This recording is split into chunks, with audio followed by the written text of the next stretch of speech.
Друзья, приветствую мигрантов с семьями, которые с детьми, с женой и целая семья. Если вы нарушаете закон Российской Федерации, вас не могут депортировать и не будут.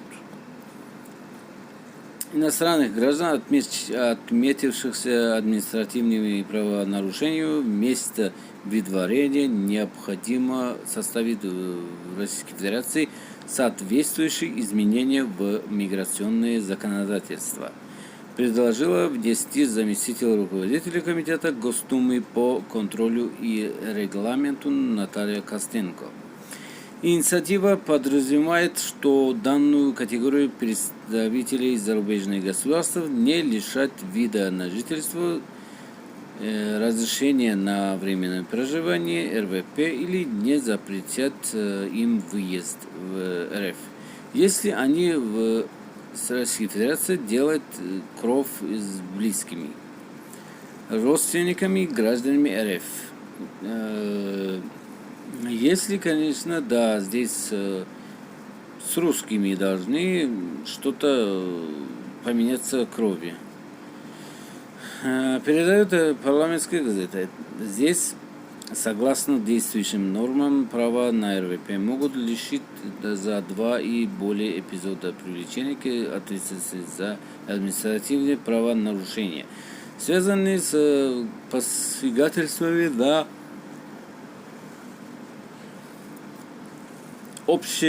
общественный порядок, незнакомым оборотом наркотических средств или с нарушением миграционного законодательства. Костенко отметила, что, лишая иностранца права жить в РФ, власти не всегда принимают во внимание, что у него в России может быть семья, состоящая из граждан РФ. В итоге мигранты лишаются возможности жить с близкими родственниками, растить детей и содержать их, получая доход в РФ. Если человек компенсировал государству ущерб от своих правонарушений, почему он должен покидать Россию, а его семья страдать?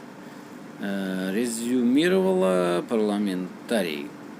Конституционный суд РФ дважды выразил свою позицию по данному вопросу. Он постановил, что силовики и инстанции, принимая решение выслать иностранного гражданина или аннулировать разрешение на пребывание в РФ, обязаны учесть соразмерность и справедливость ответственности. Ответственности так не может быть, потому что, я извиняюсь, здесь будет, так как у вас семья русская, дети русские, потому вас не должны депортировать. Так что, дорогие зрители, пишите в комментариях, что вы об этом думаете. И не случилось бы такое с кого-нибудь среди мигрантов. Пишите ваши истории. Спасибо за внимание. Ставьте лайк, поделитесь.